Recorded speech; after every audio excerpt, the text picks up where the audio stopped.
Machine अगर बनाई हो किसी ने या पढ़ा है तो लाइव स्टॉक कौन सा होता है और डेड स्टॉक कौन सा होता है, डेड एंड या लाइव एंड। हेड स्टॉक के जस्ट इधर वाले लाइन जो ये वाला जो पार्ट होता है ये हेड स्टॉक के इधर वाला नहीं, ये वाला जो पार्ट होता है जहां पर हेड स्टॉक लिखा है ये लाइव एंड होता है। ये लाइव एंड क्यों होता है, क्योंकि यहाँ पर मोटर लगी हुई होती है जो कि उसको मूव कर रही होती है, ठीक है ना। और डेड एंड जो होता है वो सिर्फ सपोर्ट के लिए होता है, ठीक है ना, उसका कोई ज्यादा वो नहीं रहता है, वो सिर्फ सपोर्ट प्रोवाइड करता है और कुछ नहीं करता। उसके बाद में अगर हम यहाँ पे देखें ये व्हील दिखाई दे रहे होंगे, एक ये ऊपर व्हील दिखाई दे रहा है कि नीचे व्हील दिखाई दे रहा है, तो ऊपर वाले व्हील का मतलब क्या हुआ, ये ऊपर वाला जो व्हील है उसका मतलब क्या हुआ, नीचे वाले का क्या हुआ, कोई बताएगा। एक एक्स में घुमाता है, एक में टूल मूव के लिए होता है, दूसरा पूरा कैरेज मूव होता है, ठीक है ना, जो कि जेड एक्सिस में जिसको हम ले जाएंगे वो ये नीचे वाला घुमा के ले जाएगा, और टूल को हमें अगर एक्स वाई जेड में वो एक्स में घुमाना है तो हम इसको ऊपर वाले को यूज करते हैं जिसको क्रॉस स्लाइड बोलते हैं, ठीक है। ये देखो मैनुअल लेट ऐसी होती थी पहले, अभी भी होती है, अभी भी कॉलेज में ऐसा ही सारा कॉलेज ऐसा नहीं देखते में छोटा लग रहा नहीं बहुत पुराना गलत कॉलेज में देखो लेथ मशीन का देखो क्या क्या काम हो सकते हैं। ये होता है देखो turning, facing, taper turning, boring, drilling, reaming and knurling, ठीक है ना। अब देखो ये क्या हो रहा है यहाँ पर कोई बताएगा, फेसिंग। जब हम लेंथ कम करते हैं तो और जब हम फेस कट कर रहे होते हैं तो फेसिंग होती है, ठीक है ना। टेपर का मतलब होता है एक एंगल पे कट करना, ठीक है ना, जो इसका फिक्स एंगल है उस एंगल से हम अगर कट करते हैं तो वो हमारा फेसिंग हो जाता है। अगर हम काउंटर टर्निंग की बात करते हैं तो काउंटर टर्निंग क्या होता है कि हमें बीच में कहीं पर कुछ छोड़ना है या कुछ बढ़ाना है तो वहां पे हम काउंटर टर्निंग का यूज करते हैं। अच्छा काउंटर वाला ना कल भी क्वेश्चन आया था ये, तो काउंटर का मतलब समझ में आया था सबको, नहीं आया था समझ में। काउंटर एक कंटूर है, कंटूर टूलिंग, कंटूर, अच्छा कंटूर भी बोल सकते हैं। तो देखो काउंटर क्या होता है कि सपोज करो ये मैंने ना यहाँ से यहाँ तक का एक होल बनाया हुआ है, ठीक है ना। अब मेरे को मैं अब सपोज करो कि मेरे को काउंटर इसमें बनाना है, ठीक है ना, तो काउंटर के लिए क्या कर दूंगा कि कभी कभी ना टेपर काउंटर भी ऐसे करके हम कुछ लगा हुआ देखा है कभी, हॉर्न जैसे सपोज करो कि ये मेरा ना स्क्रू, मेरे को इसमें ना स्क्रू फिक्स करना है और मेरे को स्क्रू क्या करना है, सरफेस बिल्कुल क्लीन रखना है, ठीक है ना। तो वहां पर हम क्या है काउंटर का यूज कर लेते हैं। उससे क्या होता है कि ये ऊपर वाला जो हिस्सा होता है स्क्रू के टाइप का बना लेते हैं, बाकी का पूरा हिस्सा हमारा यहाँ पर आ जाएगा, ठीक है ना। तो जब वो उसमें ग्रुप में जाएगा पूरा हो जाएगा तो वो सरफेस पूरा क्लीन हो जाता है, ठीक है ना। कहीं कहीं पर काउंटर इस तरीके से भी होगा, ऐसे तरीके से, और यहाँ पे इस तरीके से भी होता है, ठीक है ना। तो वो इस तरीके से भी हो सकते हैं। अब और कंटूर, कंटूर का मतलब होता है जगह खाली करना, मतलब एक जो वर्क सरफेस है जिस पे हम काम कर रहे हैं उसमें बीच में जगह खाली करना। उसके बाद में आता है फॉर्मिंग। फॉर्मिंग का मतलब किसी को पता है कुछ, फॉर्मिंग बनाना होता है, फॉर्म करना, मेटल फॉर्म मेटल फॉर्म मतलब मतलब प्रोसेस है सर, मैन्युफैक्चरिंग का एक क्लास है, कास्टिंग में पढ़ेंगे मेटल फॉर्म। और ये हो गया मशीनिंग का मतलब होता है कि डायमीटर को रिड्यूस करते हैं उसमें, या सरफेस फिनिश भी करते हैं इसमें कहीं, सरफेस फिनिश, ठीक है ना, तो उसमें भी हो जाता है। इसके बाद में चैम्फरिंग। चैम्फरिंग क्या होता है कि जहां पर हमारा कॉर्नर एज देखा होगा कभी, अभी जैसे बना रहे हैं प्रोडक्ट, जैसे ये प्रोडक्ट दिखाई दे रहा है सबको, इसमें यहाँ पे अगर टच करके देखोगे ना तो ये शार्प एज है बहुत ज्यादा, ठीक है ना। तो इस शार्प एज को क्या है एक एंगल पे हम टर्न कर देते हैं, ठीक है ना। होता टेपर ही है एक तरीके से, लेकिन इसमें क्या होता है कि इसमें टेपर जो होगा वो आपका इस सरफेस से इस सरफेस तक जाएगा, ठीक है ना। बट जो चैम्फर होगा, चैम्फर क्या होगा एक शार्प मतलब परपेंडिकुलर सरफेस होगा, परपेंडिकुलर सरफेस पे कॉर्नर पे वो सिर्फ कट होता है, ठीक है ना। वो पूरा नीचे बॉडी को मतलब पूरे इसको टच नहीं करेगा, और वो ऊपर अगर यहाँ पे कुछ होगा तो उसको टच नहीं करेगा, तो बीच में सिर्फ कॉर्नर पे वो होता है, ठीक है ना। अब उसके बाद में आता है पार्टिंग ऑफ। पार्टिंग ऑफ का मतलब होता है अलग कर देना, ठीक है ना। जैसे हमारी कोई जॉब बन रही है, सपोज करो ये जॉब मैं बना रहा हूँ, ये जॉब मेरी यहाँ से आके एंड हो जाएगी, तो यहाँ पे मैं क्या कर दूंगा एक पार्टिंग टूल लगा दूंगा। जैसे ही वो पार्टिंग टूल अंदर जाएगा ये मेरी जॉब कंप्लीट हो गई है, टूट के अपने आप गिर जाएगी, उसके बाद में हम दूसरा जॉब बना लेंगे। मतलब काटने का अलग करने का मतलब पार्टिंग ऑफ करना बोलते हैं। वैसे ही उसके बाद में आता है थ्रेडिंग। थ्रेडिंग का तो वही हो गया कि जो हम थ्रेड कर रहे थे कल, ठीक है ना, मतलब स्क्रू थ्रेड बनाना वो करना इस तरीके से, ठीक है। बोरिंग आ इसके गया। बाद आता है बोरिंग। बोरिंग का मतलब क्या होता है कि हम पहले ड्रिल कर लेते हैं। ड्रिल को बोरिंग मतलब कि उसको आर पार कर देना है उस तरीके से। ड्रिल का भी वही पर्पज होता है, बट बोरिंग में क्या होता है फिनिशिंग के साथ में हो जाता है, मटेरियल को प्लेस करते ठीक है ना। अब आता है ड्रिलिंग। ड्रिलिंग में वही हमें उसमें अगर किसी चीज में हमें छेद करना है तो हम ड्रिल का यूज करते हैं। आता है नर्लिंग। नर्लिंग कभी देखा होगा कि जैसे जिम वगैरह अगर कभी गए हो या उसमें, या फिर कुछ होल्ड वाली चीज है जिसमें कि ग्रिप बने, पकड़ने ठीक है ना। तो ग्रिप बनने पे ना वहाँ पे एक डायमंड शेप का उस पे वो कट लगा हुआ होता है। नर्लिंग जो शेप होता है ना, वो एग्जैक्टली वो डायमंड शेप बना रहा होता है। ट्रेन का हैंडल वगैरह जो पकड़ के चढ़ते हैं उसमें हाँ वो भी उसमें भी, ठीक है ना। तो उसमें बीच बीच में देखोगे ना पूरा नर्लिंग तो नहीं हो रहा होता है, ऊपर फिनिश होगा, नीचे फिनिश होगा, बीच में नर्लिंग होगा। तो नर्लिंग बेसिकली फ्रिक्शन बढ़ाने के लिए, ग्रिप को बनाने के लिए नर्लिंग यूज की जाती है।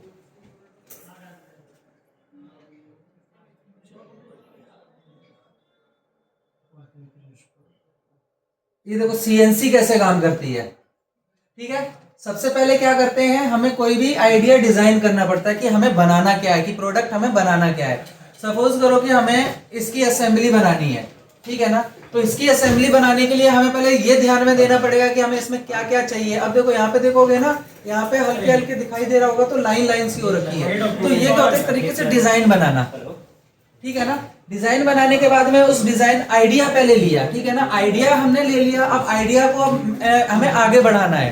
तो उस आइडिया को आगे बढ़ाने के लिए ना हम दो चीजों का यूज करते हैं, एक 2D और एक 3D, ठीक है ना। तो पहले हम क्या करेंगे, स्केच बनाएंगे, ठीक है ना। किसी भी चीज का अगर स्केच बनाते हैं तो स्केच में क्या होता है कि हमें ये पता चल जाता है कि बेसिकली हमें बनाना क्या है, ठीक है ना। किसी भी चीज का लेआउट वो स्केच होता है। और ये किसमें हम बनाते हैं, ये कैड में बनाते हैं। कैड का फुल फॉर्म क्या है, डिजाइनिंग। इसका सीधा सा पता चलता है कि कंप्यूटर एडेड डिजाइनिंग, मतलब कंप्यूटर की हेल्प से जो डिजाइन बनाई जाए वो कैड वो हो जाती है। एडिट मतलब हेल्प करके बनाने वाली, ठीक है। उसके बाद में फिर क्या होता है कि इसमें हमने सारी प्रोफाइल हो गई, इसमें क्या क्या लिखा, ज्योमेट्री प्रोफाइल, ठीक है। Geometry file, wire frame modelling, surface modelling, सब कुछ हमने कैड में कर लिया, ठीक है ना। इसके बाद में इस कैड के उसको मतलब कैड की फाइल को उठा के हम कैम में ले जाएंगे। कैम का मतलब क्या हुआ, कंप्यूटर एडेड मैन्युफैक्चरिंग। अब ये जब डिजाइन तैयार होगी तो डिजाइन के बाद में हमें क्या करना है, प्रोडक्ट अगर बनाना है तो मैन्युफैक्चरिंग करनी पड़ेगी, ठीक है ना। तो कैम में हमारा क्या होता है, टूल पाथ जनरेट करते हैं, ठीक है ना। कैम का अगर देखोगे ना तो उसमें जब कैम का कोई भी प्रोग्राम होता है या कुछ भी फाइल जब सिस्टम पे देखोगे ना तो उसके ऊपर ऐसे करके, जैसे हम उसमें देख रहे हैं ग्राफ में देखते हैं, जब हम किसी चीज को टेस्ट करते हैं तो उसमें देखा ना ऐसे करके लाइन, उसमें ऐसे करके लाइन दिखाई दी जाती है। तो एग्जैक्टली उसी तरीके वो 2D में होती है। बट अगर 3D में अगर कैम में जाओगे ना तो कैम में पूरा मॉडल हमारे सामने रखा होता है। मॉडल के ऊपर हम टच करके, मतलब उसके माउस की हेल्प से मॉडल उसको हम देखेंगे किस सरफेस पे कितना है। इसी में हम स्टॉक भी डिसाइड करते हैं। किसमें, कैम में हम स्टॉक डिसाइड करते हैं। कैड में स्टॉक डिसाइड नहीं होता। स्टॉक का मतलब क्या होता है, वो स्ट्रोक होता है। स्टॉक क्या होता है, अगर मैं इस यहाँ की बात कर रहा हूँ तो स्टॉक की जमा, इन्वेंट्री है क्या, हाँ? इन्वेंट्री टाइप नहीं, जमा स्टॉक की। स्टॉक का मतलब होता है यार रॉ मटेरियल। मशीनिंग में कहीं पर भी अगर स्टॉक अगर आता है तो इसका मतलब है कि किसकी बात हो रही है, रॉ मटेरियल की बात हो रही है, ठीक है ना। तो हमेशा जब भी हम इस कोई चीज हम मैन्युफैक्चर करते हैं तो हम थोड़ा सा मार्जिन प्लस लेके चलते हैं, ठीक है ना, जिससे कि हमारा क्या हो जाए कि जो प्रोडक्ट बनेगा उसमें कमी ना आए कुछ, ठीक है ना। तो वो स्टॉक होता है। सुना होगा कि स्टॉक रिमूवल। स्टॉक रिमूवल का मतलब क्या हो गया, रॉ मटेरियल को तो रिमूव करना होता है, ठीक है ना। बहुत सारी साइकिल पड़ी है स्टॉक रिमूवल वाली। तो इसका मतलब क्या हुआ, उसके ऊपर से स्टॉक हटाना, मतलब रॉ मटेरियल को हटाना, ठीक है। उसके बाद में आता है कि वेरिफिकेशन, प्रोग्राम करेक्शन। अब देखो यहाँ पर ना जो हम करते हैं, ठीक है ना, क्या करते हैं हम, यहाँ पे हमारा प्रोग्राम हमें मैनुअली भी हमने बना लिया, चलो कैम की हेल्प से ना बना के हमने मैनुअल प्रोग्राम बना लिया, ठीक है ना। मैनुअल प्रोग्राम के बाद हम कहाँ जाते हैं, सीधा प्रोग्राम करेक्शन पे या प्रोग्राम टेस्ट पे, ठीक है ना। वहां पे हम क्या करते हैं, प्रोग्राम टेस्ट करके देखते हैं ना कि हाँ ये अगर सही पाथ ले रहा है, सही काट रहा है, तभी तो हम उसको एग्जीक्यूट करते हैं। उसके बाद होता है वेरिफिकेशन। वेरीफाई हो गया, ठीक है ना। वेरीफाई करने के बाद में उसको पोस्ट प्रोसेसिंग या डाउनलोडिंग एनसी प्रोग्राम में हम कर सकते हैं। पोस्ट प्रोसेसिंग का मतलब भी उसी में आ जाता है, उसको हम चेंज नहीं करेंगे। जो हमारा टेस्ट मेथड आ गया ना उसी में आ गया, ठीक है ना। अगर कोई गलती है तो यहाँ पर हम करेक्शन कर सकते हैं, ठीक है। उसके बाद में क्या है, टूल पाथ एरर कॉलिजन, ठीक है, ये इसमें आ जाएगा सारा, ठीक है। उसके बाद है सीएनसी मशीनिंग। उसके बाद जो आपने प्रोडक्ट जो आपने यहाँ पे वेरीफाई किया है कि आपका जो प्रोग्राम था वो बिल्कुल ठीक था, अब वो प्रोसेस होने के लिए तैयार है, तो वो हमारा इसमें हम जो कंट्रोल पैनल है उसमें हम जाके उसको प्रिंट करेंगे, कॉपी करेंगे, डायरेक्ट पेन ड्राइव से लगाना है उससे भी चला सकते हैं, डीसी कार्ड से भी चलाते हैं, उससे कार्ड से भी चला सकते हैं, ठीक है ना, और डायरेक्ट लेंस से भी चला सकते हैं। उसके बाद में जो मिलके हमें लास्ट में आके क्या मिलेगा, फिनिश प्रोडक्ट बनके मिल जाएगा, ठीक है ना, जो कि हम सब कर ही रहे थे।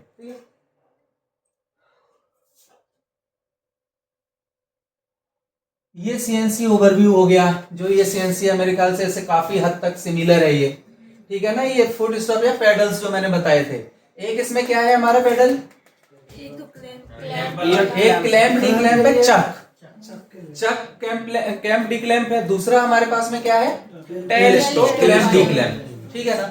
अगर यहाँ पे हम देखें, ये इसका क्या है, सीएनसी का कंट्रोल पैनल है, ठीक है ना। इसमें कौन कौन से होते हैं, एक एमसीपी होता है मशीन कंट्रोल करने के लिए, एक हमारा ये कंप्यूटर कंट्रोल करने के लिए होता है, ठीक है ना।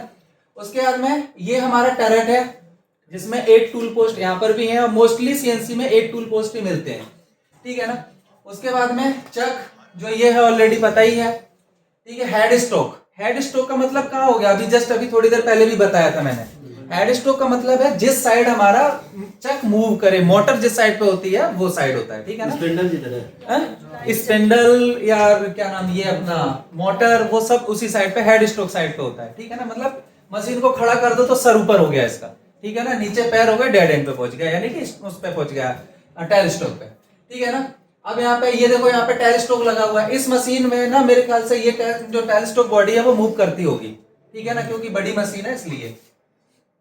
ये कोइल होती है जो उसका जो बाहर निकलती है ना, वो कोइल निकलती है, ठीक है ना। और कुछ इसमें छूटा नहीं छूटा।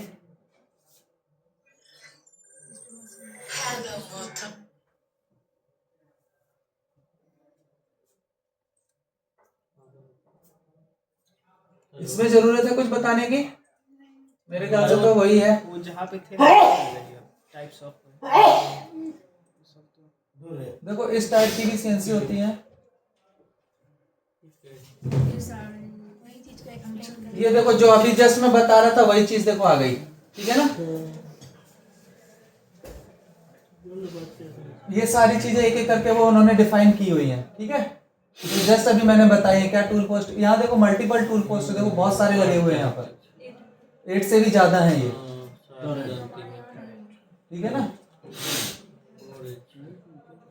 अच्छा, वॉल स्क्रू एक होता है, वॉल स्क्रू का नाम सुना है किसी ने, क्या होता है वॉल स्क्रू,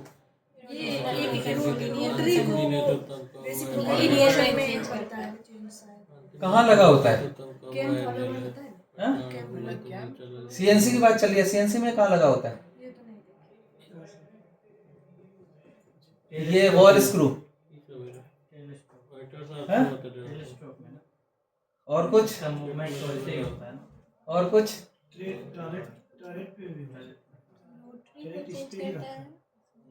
हमको लगता है टरेट में लगा, तभी तो रोटेट कर रहा, साइड मोशन जिसमें से टूल रहता है ना उसी को पहले घुमाता है फिर उस जाता है, तो वही में लगा। डीएमसी मशीन के अंदर ये नहीं पहुंचे अभी आप लोग, हाँ कुछ लोग पहुंच गए हैं, ठीक है ना, बट सब लोग नहीं पहुंचे।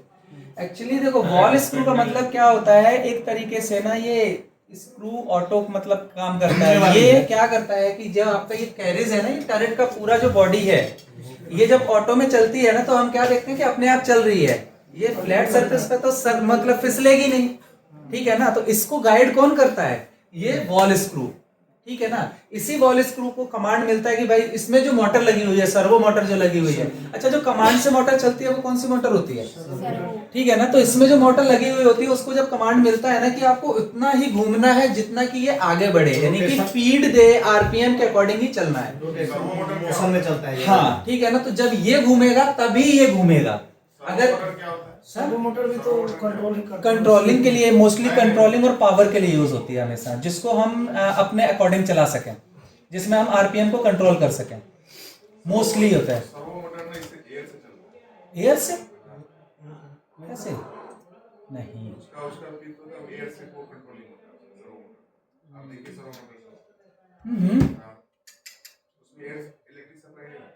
क्या बात कर रहे हैं? सर्वो सर्वो इलेक्ट्रिसिटी से चलती है। वो जो आप बता रहे हो न्यूमेटिक होता है, वो अलग होती है।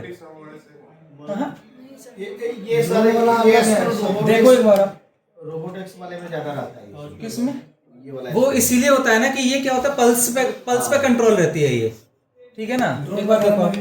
हाँ, वो जहाँ पल्स की ज्यादा इंपॉर्टेंस होती है ना वहाँ पे। अब नॉर्मल जो मोटर होती है, ये जो पानी वाली जो मोटर होती है, ये तो सीएनसी में हम नहीं लगा सकते ना, ठीक है ना। ये हमेशा कहाँ यूज होगी, पंप में मोटर यूज हो जाएगी वो वाली। पर जो सर्वो होगी वो हमेशा ऐसे जगह पे होगी जहाँ पे हम जहाँ पे हम काम अपना करा सकें, ठीक है ना। जैसे रोबोट हो गया, सीएनसी हो गई, वीएमसी हो गई, इन सब मशीनों में ना सर्वो यूज होती है, ठीक है। तो इसका समझ में आया बॉल स्क्रू का काम। भाई क्वेश्चन आ रहे हैं, क्वेश्चन पूछ नहीं रहे हो, मतलब सब कहते जा रहे हो कि हाँ ठीक है ठीक है। कौन नमस्कार करने लग गया?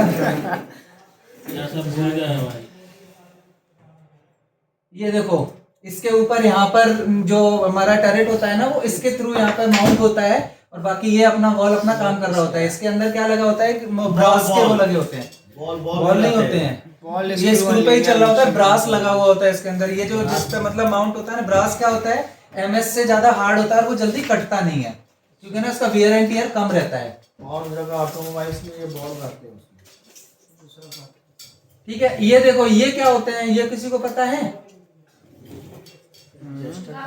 ये गाइड वेज होते हैं। जब स्क्रू काम करता है ना तो उस पर फिसले ना, मतलब उसके अंदर फ्रिक्शन ना हो, ठीक है ना। तो ये गाइड वेज काम आते हैं। गाइड वेज क्या, रेल पे लगे हुए होते हैं, उनके अंदर एक रेल लगी हुई होती है जिसपे कि वो मूव करते हैं, ठीक है ना। तो उस पे ये गाइड लगे हुए होते हैं, और ये गाइड एक चीज का और कंट्रोल करते हैं कि यहाँ पर ना, ये देखो दिखाई दे रहा होगा, ये होल से दिखाई दे रहे हैं ना इसके गाइड के अंदर। ये कभी कभी क्या होता है कि जब मशीन हमारी, हम कंप्यूटराइज्ड मशीन जब चला रहे होते हैं ना, तो इनमें सेंसर्स भी हम लगा देते हैं, जिससे कि जब वो गाइड उस पे आएगा तो अगर हमें रोकना होगा, ब्रेकिंग सिस्टम, वो सब कुछ जब लगाते हैं तो वो इसी पे काम कर रहा होता है, ठीक है। ये बड़ी मशीन का मतलब, ये मोस्टली मशीन का अंदर का पार्ट बता रहा हूं फिलहाल में, ठीक है। सेंटर पता ही है, हमेशा सेंटर जो भी वर्क पीस होता है उसका सेंटर इसमें हमेशा सेंटर रहता है। यहाँ पर क्या होता है, Z0 और X0 होता है, ठीक है।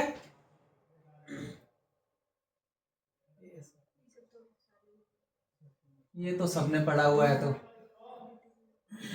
अच्छा, जो X एक्सिस होती है वो वर्क पीस के हमेशा वर्टिकल होती है, Z एक्सिस होती है वो हमेशा पैरेलल होती है। पैरेलल को और कुछ भी बोलते हैं, हॉरिजॉन्टल नहीं लीनियर बोल सकते हैं, ठीक है ना। और एक और वर्ड होता है, वो मेरे को याद नहीं आ रहा है उसको, सिमेट्रिकल नहीं, सिमेट्री तो एक जैसा होता है। हॉरिजॉन्टल इसमें कुछ लिखा है, कहीं दिखाई तो दे नहीं रहा, पैरेलल ही लिखा है, चलो कोई नहीं, ठीक है ना। एक वर्ड और होता है, पैरेलल का ही मीनिंग होता है, जो एग्जैक्ट उसको डिफाइन कर रहा होता है, ठीक है ना। टू द एक्सिस, और टू द एक्सिस करके लिखा होता है पूरा, मेरे को याद है। कुछ और होता है, मतलब टू द एक्सिस पीछे लगा हुआ होता है, उसके पीछे वर्ड याद नहीं आ रहा, जब याद आएगा तो वो भी बता दूंगा। Perpendicular to the axis, perpendicular तो वो जेड एक्स एक्सिस हो गया, अलाइंड, छोड़ो पता नहीं अभी। करस्पॉन्डिंग भी नहीं, लॉन्गिट्यूडनल, ठीक है। अब चलो इसको देखो, समझ लेते हैं। ये देखो, मशीन कोऑर्डिनेट सिस्टम कहाँ से काम करता है, स्पिंडल यहाँ से कनेक्ट होता है वहां पर, ठीक है ना। उसके बाद में वर्क पीस के कोऑर्डिनेट हमेशा कहाँ पे मिलते हैं, जो हम जहाँ ऑफसेट ले रहे होते हैं, कोऑर्डिनेट मतलब ऑफसेट, हम क्या करते हैं, जेड और एक्स को ही तो हम मेंटेन करते हैं, तो वो हमारे किसके, वर्क पीस के ऑफसेट में कोऑर्डिनेट्स हो जाते हैं, ठीक है ना। मशीन रेफरेंस कोऑर्डिनेट क्या है, कोई बताएगा मुझे? सीन रेफरेंस पॉइंट कोऑर्डिनेट, वही G28, जहां पर X0 Z0 हो जाता है, सेफ पोजीशन जहां होती है वो, उसके लिए ये रेफरेंस पॉइंट, इस रेफरेंस पॉइंट को हम क्या बोलते हैं, सेफ पोजीशन बोलते हैं, इस मशीन के करस्पॉन्डिंग, ठीक है ना। इस तरीके से दिखाई देता है XZ, क्लियर है।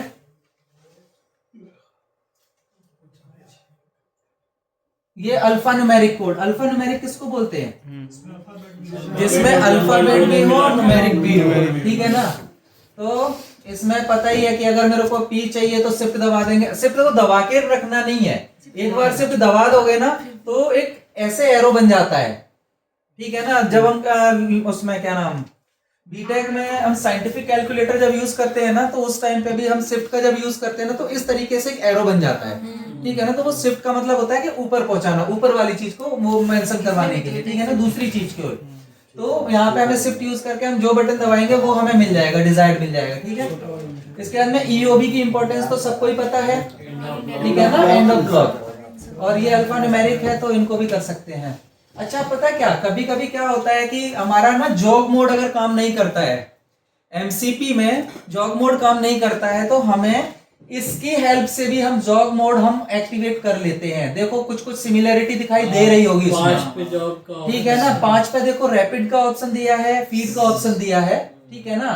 इसके बाद में देखो एसपी का लिखा हुआ है, इधर सॉरी एरो देखो, इधर भी एरो देखो, एक ऊपर एरो एक नीचे एरो। तो हम यहाँ की इसकी हेल्प से भी हम उसको करते हैं, बट इसको एक्टिवेट करने के लिए ना एक कोई कोड यूज होता है, वो शायद यहाँ पर अवेलेबल है नहीं है, बट मेरे को याद नहीं है। एक कोड यूज होता है इसको एक्टिव करने के लिए, ठीक है। अगर सिस्टम पे मेरे को ये नंबर एक्टिव करना होता है तो कंट्रोल शिफ्ट करके हम नमलॉक वगैरह का कुछ दबा देते हैं ना, तो वो हमारे कीबोर्ड में भी एक्टिव हो जाता है। जो जनरली ये वाला कीबोर्ड है ना, इस वाले कीबोर्ड में अगर देखोगे ना, तो 5, 6, 7, 8 पे जस्ट ऐसा ही दिखाई दे रहा होगा, एरो बने होंगे, ठीक है ना। तो हमारा माउस अगर काम नहीं करता है तो कोडिंग के थ्रू हम अपने कीबोर्ड से भी माउस चला लेते हैं, ठीक है। फानुक कंट्रोल, ठीक है ना। फानुक कंट्रोल बड़ा सिंपल कंट्रोल है जो कि हर जगह यूज होता है। इसमें सॉफ्ट कीज होती है, इसमें कीबोर्ड होता है जो अच्छा कौन सा कीबोर्ड हो रहा है हमारे यहाँ पर, कौन सा कीबोर्ड है, कीबोर्ड का ना नाम होता है यहाँ पर, ठीक है ना। जो सबसे पहली जो लाइन होती है ना, उसको हम कीबोर्ड का नाम लेते हैं ONG कीबोर्ड, ठीक है ना। तो जनरली अगर देखोगे ना, तो मोस्टली फानुक में यही कंट्रोल मिलता है। मित्सुबिशी में थोड़ा जाओगे अलग, तो मित्सुबिशी में ना ये चीज वर्टिकल हो जाती है, ठीक है। मित्सुबिशी में और सीमेंस में दोनों में ही अलग अलग हो जाती है, ठीक है। इसमें डिस्प्ले है जिसपे हमें सब कुछ देखने को मिलता है, यहाँ पे सॉफ्ट कीज भी, और यहाँ पे बहुत सारे ऑप्शन जो भी हमें एक्टिव करना होता है वो ये सॉफ्ट कीज से हम उसको एक्टिव करते हैं, ठीक है ना। ये भी वर्टिकल कीज भी, ये भी एक तरीके से सॉफ्ट की तरह ही काम करती हैं। जब यहाँ पे हमारे जब बहुत मतलब डीप जब हम जाते हैं ना, जब हम पैरामीटर्स वगैरह जब सेट कर रहे होते हैं, तब हमें इनकी हेल्प लेनी पड़ती है। ये भी हमारी सॉफ्ट की होती है, वर्टिकल सॉफ्ट कीज इनको हम बोलते हैं, ठीक है। जाके देखना, ये उसमें मिलेगा, जो नीचे कंट्रोलर है ना उसमें मिलेगा।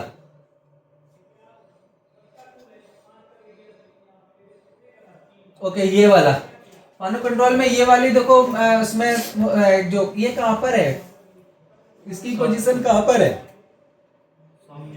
अल्फा न्यूमेरिक के नीचे, ठीक है ना। यहाँ पे पोजीशन है, प्रोग्राम है, ऑफसेट है, शिफ्ट है, कैंसिल है, इनपुट है।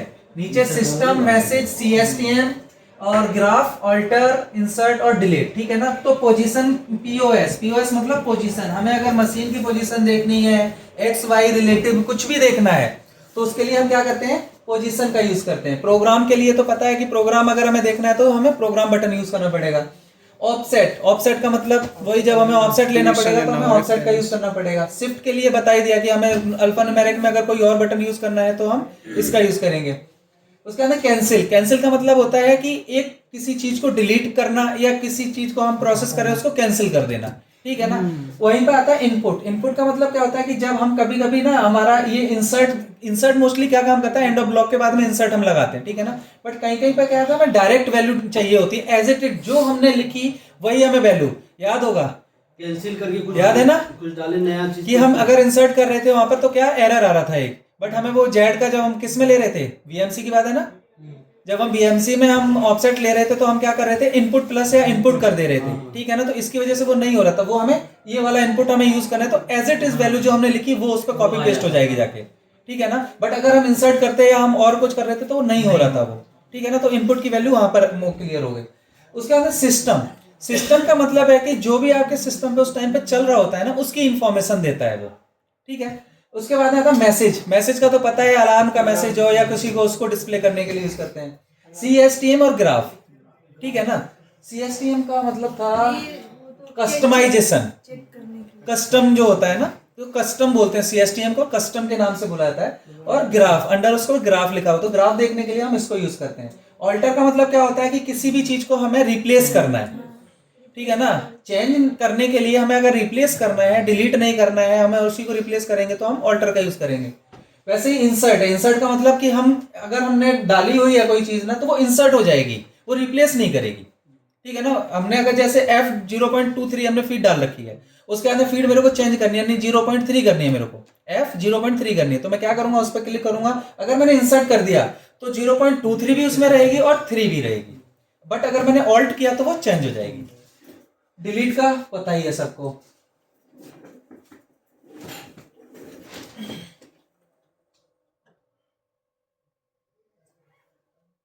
Machine operation panel, operator panel अभी मैंने कर ही दिया था, ठीक है।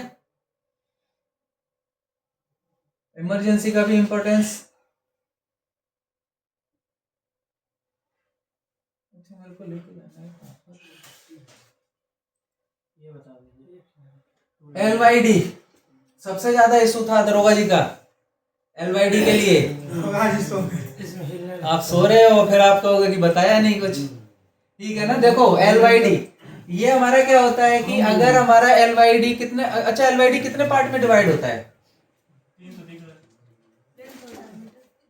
एक होता है अगर लिमिट मेरी 3 उस तक है, ठीक है ना, अगर मेरे को मैं डिवाइड करके उसकी जो वैल्यू अगर 3 आ रही है या 3 से कम आ रही है, तो हम डायरेक्ट चक में उसको क्या कर सकते हैं, बांध सकते हैं मटेरियल को, या चक में हम होल्ड कर सकते हैं, ठीक है ना।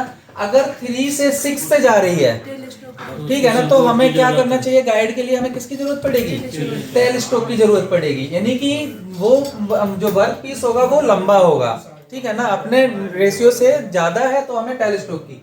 वहीं पे अगर वो उससे भी ज्यादा होता है, 6 to 12 पे अगर चला जाता है तो एक स्पीडी रेस्ट होता है, ठीक है ना। ये बीच में भी लगा देते हैं, यहाँ पे भी लग जाएगा, यहाँ पे भी जाएगा। ये क्या होता है, ये स्लाइड पे घूम के हम कहीं पे भी लगा सकते हैं इसको, सपोर्ट देने के लिए। सपोर्ट देने का मतलब क्या है, अच्छा हमने बीम सबने पढ़ी थी, ठीक है ना।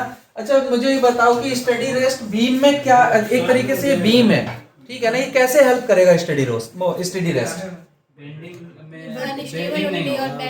बेंडिंग चलो हो गया एक, और अच्छा बेंडिंग का रीजन क्या होगा यहाँ पर?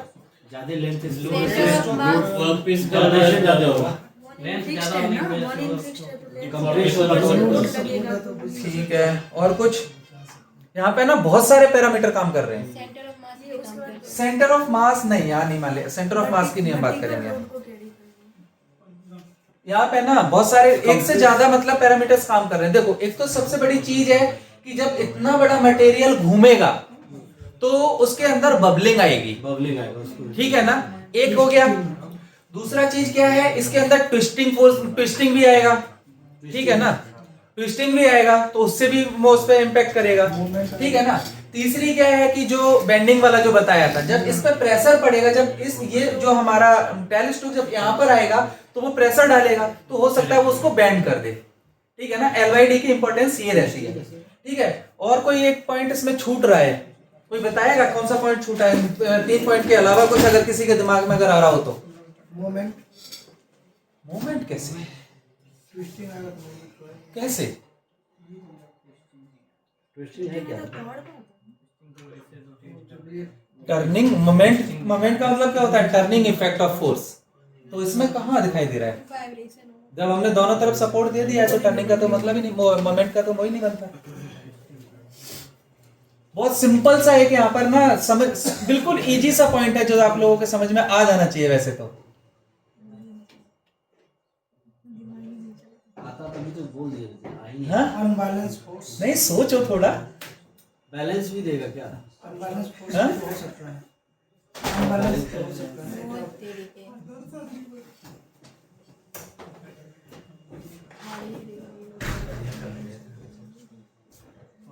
LYD की इंपॉर्टेंस को थोड़ा सा डीप अगर लेके जाओगे ना तो अपने आप समझ में आ जाएगा, मेरे को बताने की जरूरत नहीं पड़ेगी। एक बार थोड़ा सा इसमें नजर मारो सही से थोड़ा।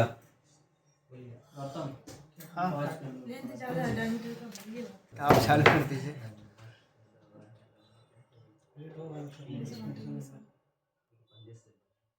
अच्छा ये देखो अभी सबके वो थे ना कि किस तरीके से क्या काम करता है। टर्निंग देखो टर्निंग क्या होता है फॉर एक्सटर्नल सिलेंड्रिकल सरफेस, जब हम ऊपर से डाया को रिड्यूस कर रहे होते हैं तो वो क्या है एक्सटर्नल सिलेंडर सरफेस को हम रिमूव कर मतलब वो कर रहे हैं तो वो टर्निंग हो गया हमारा, ठीक है ना।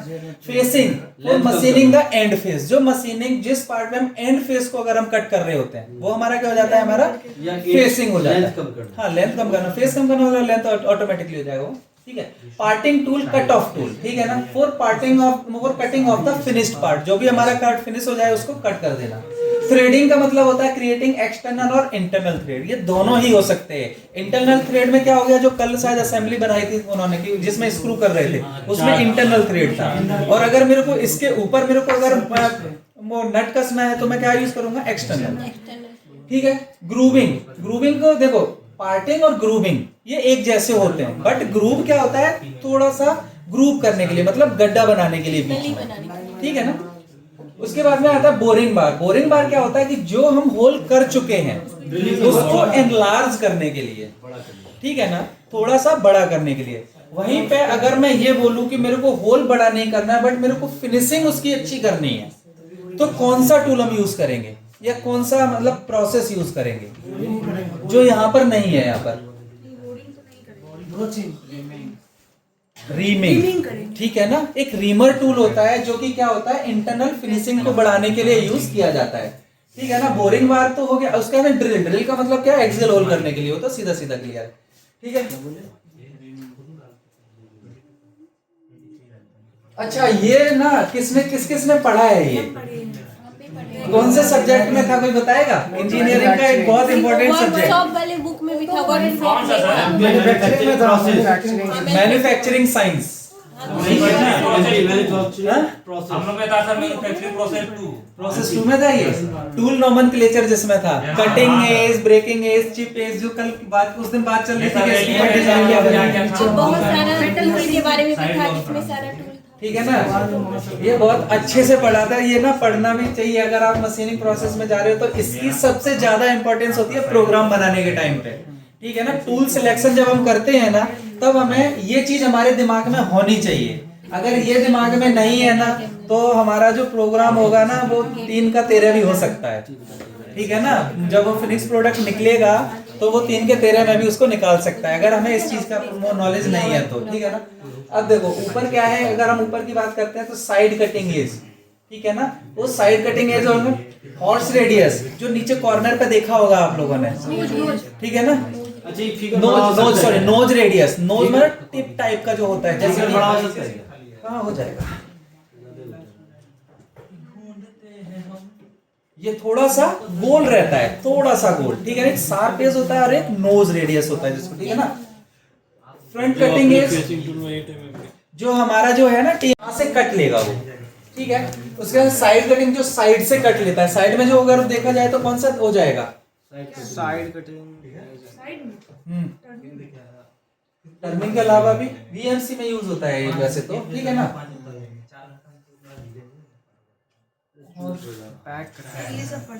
तो सारा पढ़ा है, साइड रिग में क्या होता है, साइड रिग में होता है फ्रंट रिग, ठीक है। जब ब्रेक लगे तब सो, जब भूख लगे तब खाओ। 2 बार दे दो बस सर कितना पढ़ाई होगा, दिमाग शॉर्ट हो गया। पढ़ा तो रहा ही नहीं हूँ मैं तो, जस्ट आप लोगों का रिवीजन कर रहा हूँ जो पढ़ चुके हो। पढ़ाने के लिए तो पढ़ाने वाले चले गए भाई।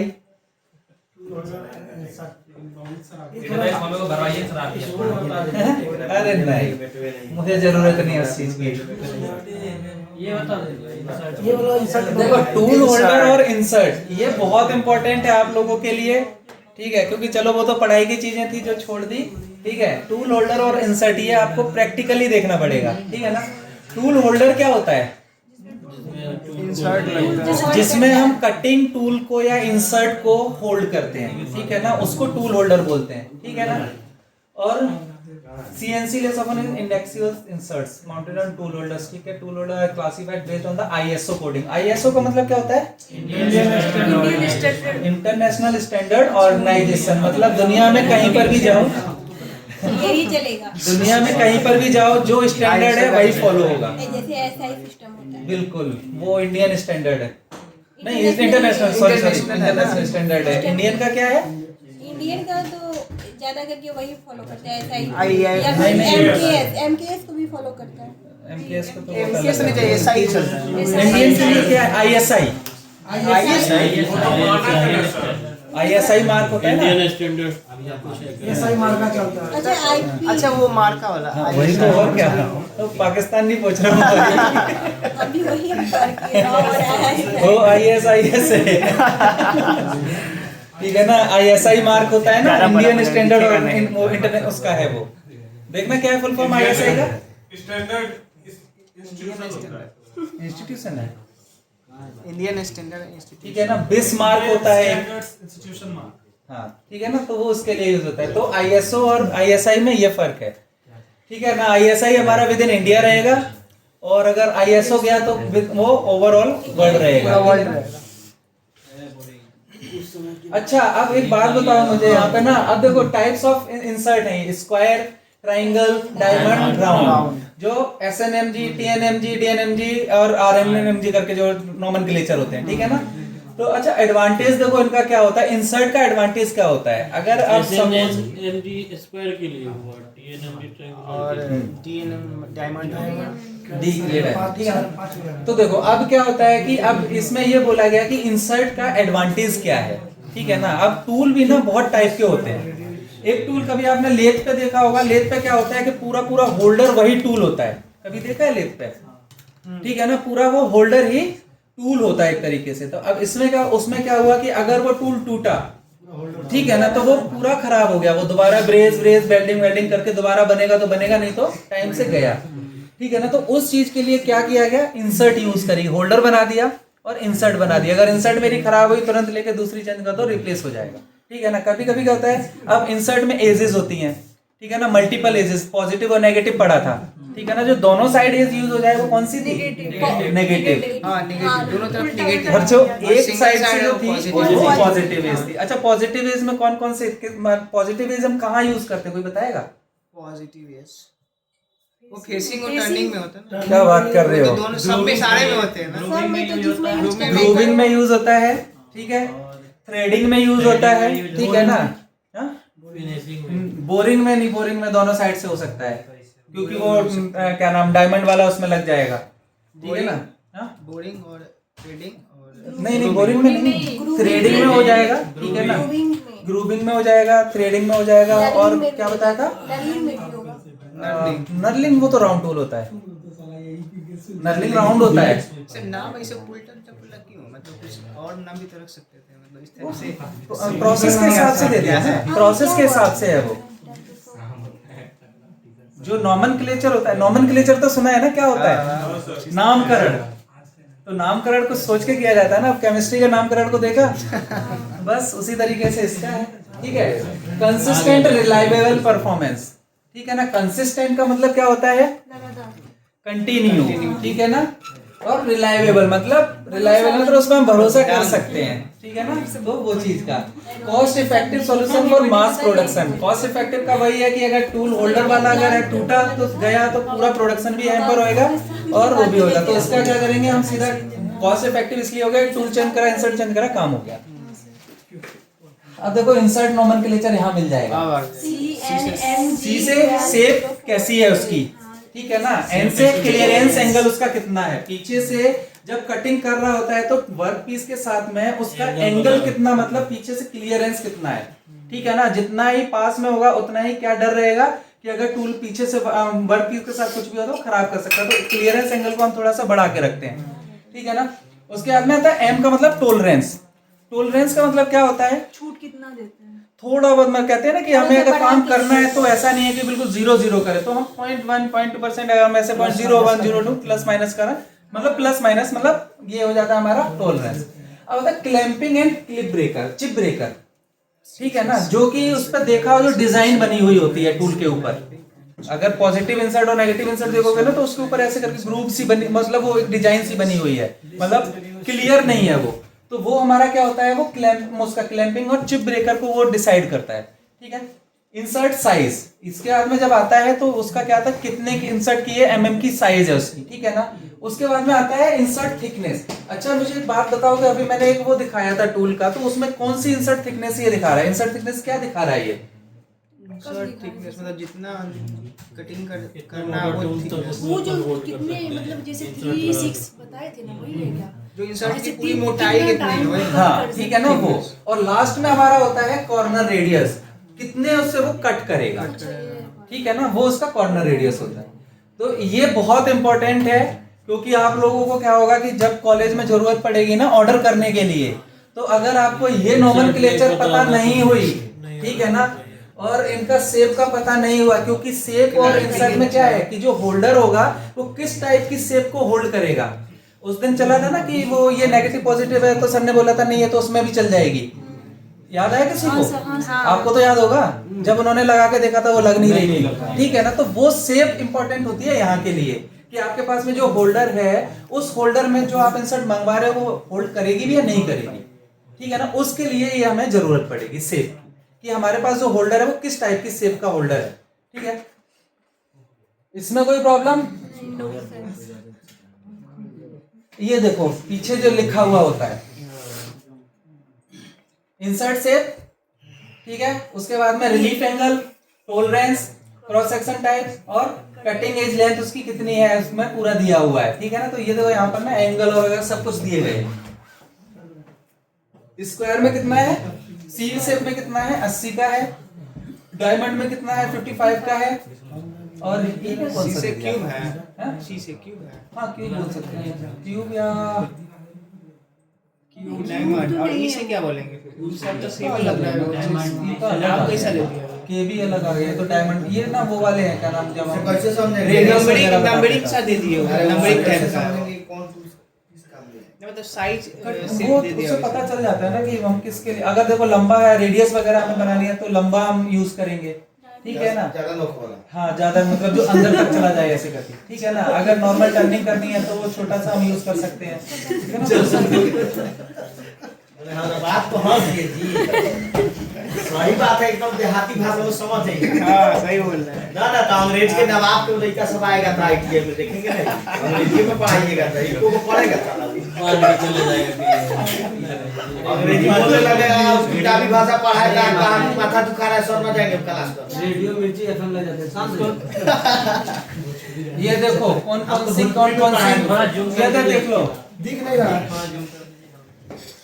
सीसीएम कैमरा में जरा सीधा करो ना। देखो CCMT, ठीक है ना, TPMT, VVMT, CNMMG, SNMG, VNMMG, ठीक है ना। ये सब इंसर्ट के नॉमेनक्लेचर से जो हमने निकाला था ना वो वाली है, ठीक है ना। अब देखो उनमें CCMT में अगर रिलीफ एंगल देखोगे तो कितना 7 डिग्री का है सिर्फ, ठीक है ना। सबसे ज्यादा किसमें है, VVMT में है, और SNMG, CNMG और VNMG में तो बिल्कुल है ही नहीं, ठीक है। रेट एंगल क्या होता है? रिलीफ जो उसको वो कट ब्रेक करने के लिए जो अभी पढ़ाया था जस्ट गैप ऊपर, छोड़ा जाता है। सिर्फ इस तरह से नहीं दे रहे हो, कंटिन्यूअस हो जाएगा वो। ठीक है ना। अब देखो इसमें कौन सी पॉजिटिव होती है कौन सी नेगेटिव होती है, CCMT, वीडियो में देख लेंगे, ठीक है ना, TPMT और VVMT ये पॉजिटिव है। अब देखो ये कहाँ है, हाँ नेताजी आपका क्वेश्चन, आपका क्वेश्चन ये कहाँ यूज होती है, ठीक है ना। देखो CCMT की जो होगी पॉजिटिव होती है, एक साइड कट करती है, ये यूज होती है सिंगल साइड में लाइट कट जब हम लेते हैं, छोटे छोटे कट जब लेते हैं। जब हम उसकी TPMT की अगर हम बात करते हैं तो जो फिनिशिंग साइकिल या लो कटिंग जहां पर मतलब कहते हैं G72 जब हम चलाते हैं तो वहां पर हम इस टाइप की उसको यूज कर सकते हैं, ठीक है ना। VVMT में जब आते हैं तो पॉजिटिव होती है ये भी, शार्प फिनिशिंग या टर्निंग प्रोफाइल। टर्निंग प्रोफाइल का मतलब क्या होता है, जहाँ रेडियस तरीके से हो कुछ वैसे करके, जैसे अगर हमें चेस्ट की कोई बॉडी बनानी है उसका वो बनाना है तो हम ये यूज करेंगे। अब आता है CNMMG। CNMG मेरी क्या होती है, स्ट्रॉन्ग डबल साइडेड रफिंग के लिए सबसे जो बेस्ट होती है ना रफिंग के लिए वो हमारी CNMMG होती है, ठीक है ना। अगर हम SNMG की बात करते हैं तो हैवी ड्यूटी रफिंग होती है, ठीक है ना, और उससे भी ज्यादा जनरली यूज ये वाली और TNMMG हम रखते हैं, ठीक है ना। SMMG वो हैवी ड्यूटी के लिए रहता है, ठीक है। उसके बाद में VNMMG हम कहाँ यूज करते हैं, जहाँ पे शार्प कट हो but negative geometry for profiling, मतलब उल्टी चल रही होती है जहाँ पे ज्योमेट्री, ठीक है। ये सीधा है। नहीं ध्यान से देंगे सर को भी दिखाओ फोटो को भी दिखाओ। बहुत कुछ भेजा जाएगा। सर ये तो थोड़ी देर के लिए ब्रेक किया जाए क्लास में। कितना बड़े अब खाना लंच होगा ही, उसके बाद देखा जाएगा। नहीं सर अब क्लियर ही कर दीजिए पूरा। हाँ ये वाला हटा दीजिए, उसका लंच चलेगा तो उसके बाद देखा जाएगा। अभी 1:10 हो रहा है, तो नहीं लगा आराम से चालू कीजिए, इसको कंटिन्यू रखिए। देखो यहाँ पे ना एक शर्ट लिखा हुआ है। क्वेश्चनिंग आ रहा है, क्वेश्चन पूछिए। अरे नाम भी नीतीश कुमार है तो सीएम जी है। ये देखो कहीं पे कुछ नजर आया, ऐसा कुछ समझ में आया कुछ कि कुछ कहीं से कुछ रिलेट कर रहा हो आप लोगों से? समझ तो कुछ नहीं आ रहा है इसमें। देखो कुछ नजर आए, कौन सा लीवर यूज हो रहा है जरा बताओगे कि जो हमारे पास होल्डर है उसमें कौन सा लीवर यूज हो रहा है इनमें से? लीवर इन द सेंस कि जो इंसर्ट को होल्ड करने का जो तरीका है वो कौन सा यूज हो रहा है? हम लोग में यूज हो रहा है लीवर लॉक है ना, हुक लीवर हमको लग रहा है। हुक तो नहीं है, वेट क्लैम तो नहीं लग रहा है इसमें। मुझे लग रहा भाई है एक टॉप बात क्लैंप। बताओ मुझे, मैंने यहाँ पर कौन सा बोला? यहाँ पर ये पी ठीक है ना, फिगर में स्पेशली मेंशन है कि Liver पी lock टाइप का है। वही तभी को ध्यान नहीं दे रहे हो। पी था लिखा हुआ, तभी एक साथ यही हुआ लीवर लॉक पी से। ठीक है ना, तो जो हमारा है वो लीवर लॉक टाइप है। ठीक है ना, जहां पर हम अब ये टॉप क्लैंप भी होता है, ऊपर से क्या होता है कि इंसर्ट रख दी, इसके ऊपर से इंसर्ट को वो होल्ड करेगा पीछे से, कटिंग एज के अपोजिट से। ठीक है ना, ऐसे ये स्क्रू वाला होता है। स्क्रू वाले में क्या होता है, स्क्रू से टाइट करते जाएंगे तो स्क्रू पे जाके वो इसका क्या, जैसे ये टूल है इधर से हम स्क्रू टाइट करेंगे, इसको जाके होल्ड कर देगा वो। ठीक है ना, उस टाइप से भी आता है। अब यहाँ पे क्या ये हमारे पास है नहीं, सिर्फ लीवर लॉक ही है ये। सिर्फ लीवर लॉक है। ठीक है ना, मल्टी लॉक में भी आता है, वो भी इसी तरीके से काम कर रहा है। ये देखो यहाँ पर यहाँ पर ये स्क्रू एक यहाँ पर होगा, दूसरा स्क्रू यहाँ पे होगा, इन दोनों को होल्ड करने के लिए होता है। इसमें ना दो एलन की यूज करनी पड़ती है खोलने के लिए। हमें पहले हमें होल्ड उसको क्या नाम लॉक को खोलना पड़ेगा, देन फिर हमें इंसर्ट के खोलने के लिए फिर स्क्रू उसका इंसर्ट वाला खोलना पड़ेगा। ठीक है, सब लीवर वगैरह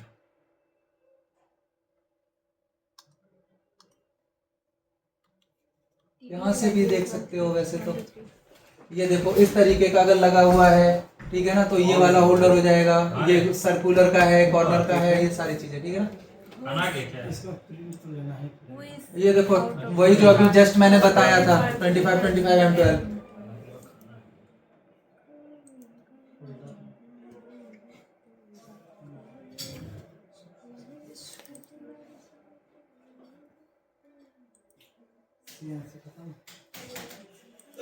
अच्छा, सैंक क्या होता है, कुछ पता है किसी को?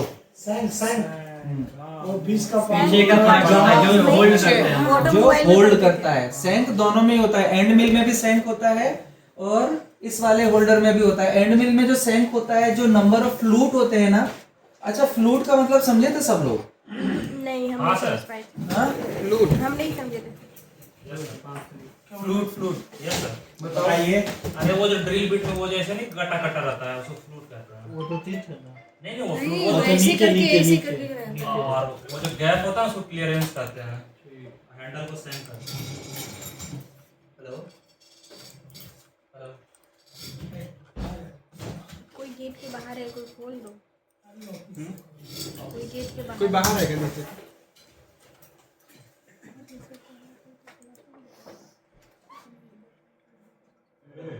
किया बेटा, पर्दा किया। हाथ टूट जाएगा। ये देखो, ये जो नीचे वाला जो पार्ट है ना, ये सैंक होता है। ठीक है ना, और जहां से इस तरीके की प्रोफाइल दिखाई देती है ना, ये फ्लूट होता है। ठीक है ना, इसमें ये कटिंग एज होती है ऊपर। इसका जो पॉजिटिव यूज है ना, मतलब इंडस्ट्री में ना, इसका जो पॉजिटिव यूज वो ये है कि अगर मेरी ये कटिंग एज खराब होती है तो क्या होता है कि इसको यहाँ से काट के दोबारा से उसकी कटिंग एज को बना दिया जाएगा। ठीक है ना, फिर अगर फिर से खराब होती है तो यहाँ से काट के फिर से उसको बना दिया जाएगा। तो ये मल्टीपल यूज में किया जाता है, तो इसलिए हम इसको यूज करते हैं। जैसे उसमें इंसर्ट यूज करते हैं, ऐसे बीएमसी में ये हमारी एंड मिल यूज होती है, ठीक है ना। फेस कटर है वगैरह, तो अब फेस कटर में इंसर्ट यूज होती है, ठीक है ना। ये तो नट बोल्ट में भी सैंक होता है। सब में होता है वो तो। पीडीएफ कहाँ गई?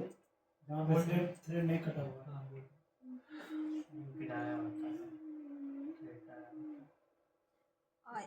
इसको अच्छे से समझ लो। ये देखो, ये है ना, कौन सा वाला टाइप का था ये? ई टाइप। ई टाइप तो है, लेकिन ये कौन से टाइप का लीवर था यहाँ पर? लीवर टाइप था ना ये। लीवर तो टाइप, यहाँ पे इसको टाइट करते तो जो इसके नीचे लीवर है ना वो इसको होल्ड करता है, मतलब ये जो पार्ट है ना ये अपनी तरफ उसको खींचता है, हाँ ठीक है ना। मतलब जब इसको टाइट करो तो ऊपर में ही तो था ये देखो, जब उसको टाइट करोगे ना तो ये नीचे जाएगा, तो जब नीचे जाएगा तो ये अपनी तरफ उसको खींचेगा, इसको इंसर्ट को। तो उसको जितना अपनी तरफ खींचता जाएगा, जितना ही नीचे जाएगा ये लीवर, उतना ही वो टाइट होता जाएगा। कंफ्यूजन है क्या?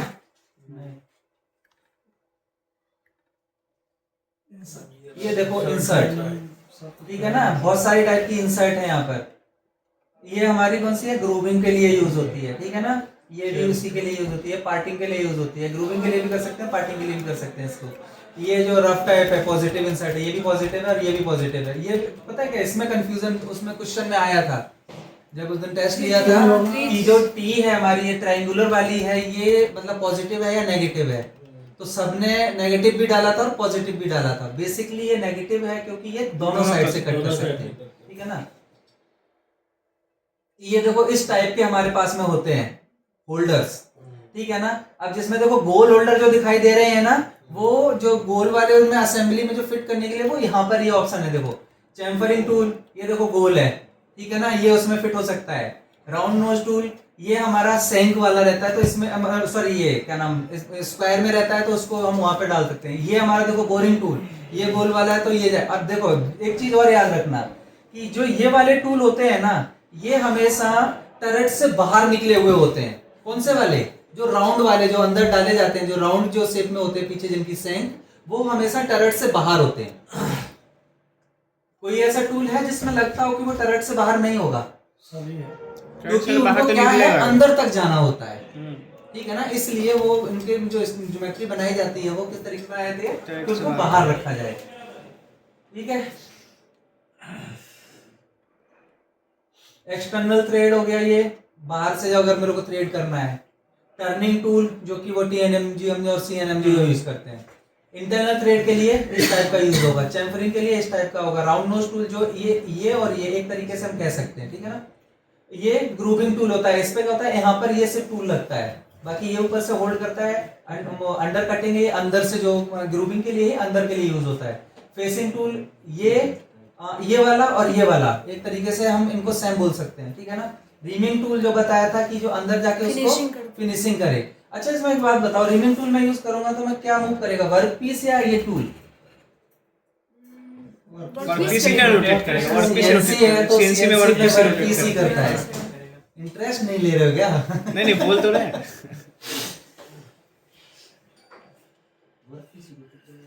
ये देखो वर्क पीस मटेरियल ग्रुप, ठीक है ना, ISO मटेरियल, ठीक है ना। अब किसके लिए क्या है, देखो P के लिए स्टील है, M के लिए स्टेनलेस स्टील है, K के लिए कास्ट आयरन है। अभी ऊपर ये चीज थी ना जिसमें नाम थे, तो वहां पर ये चीज यहाँ से भी कर सकते हैं। कौन सी इंसर्ट की कोडिंग होगी, किस पे हम एलॉय इस पे यूज कर सकते हैं। वर्कपीस की तो समझ में आ ही नहीं रहा है क्या ये।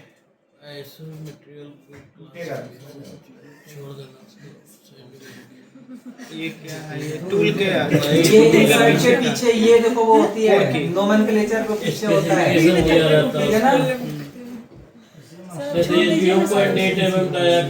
अच्छा हाँ, देखो एक क्वेश्चन और था कि VC और RPM कैसे डिसाइड करें, ठीक है ना। हाँ ये मेरा VC और RPM कैसे डिसाइड करें, तो जब भी हम इंसर्ट लेते हैं ना, ठीक है ना, जब हमारा जो इंसर्ट का जो बॉक्स होता है उसके पीछे मेंशन होता है कि आप उसकी जो VC है जो मिनिमम कितनी रख सकते हैं और मैक्सिमम कितनी रख सकते हैं, ठीक है ना। देखो यहाँ पे कुछ दिखाई दे रहा होगा इधर वाले का 4 मीटर पर ये देखो, अगर स्टील का है मेरा, स्टील के लिए अगर मैं यूज कर रहा हूँ तो मेरी VC कितनी होनी चाहिए, 80 से लेके 180 मीटर पर मिनट की फीट से वो चलेगा, ठीक है ना, कटिंग करेगा। उसके बाद में अगर स्टेनलेस स्टील की अगर हम बात करते हैं तो 80 से 160 है इसका, और कास्ट आयरन की अगर हम बात करें तो 80 से 130 है, ठीक है ना। तो यहाँ से हम आरपीएम भी डिसाइड कर सकते हैं, ठीक है ना। फिनिशिंग के अकॉर्डिंग ईसी सिलेक्ट डाया भी तो रहना याद चाहिए, होना। डाया भी तो इसमें तब तो आरपीएम निकलेगा। तो डाया तो वर्क पीस का मिलेगा ना आपको, डाया किस चीज का होना चाहिए, मेजर कर सकते हो ना। डाया तो वर्क पीस में है ना, हमारे और आपके पास में 20 बताया पे तो गिवन RPM है, निकाल आरपीएम आप निकाल सकते हो। अगर आपके RPM पास की में जरूरत है। आरपीएम गिवन है तो पाईडीएन तो ये तो स्टैंडर्ड, देखो पाई तो स्टैंडर्ड है, ठीक है ना। डी और उसकी वीसी की जरूरत पड़ेगी, उनमें से एक चीज आपके पास मिल जाएगी तो आप निकाल सकते हो।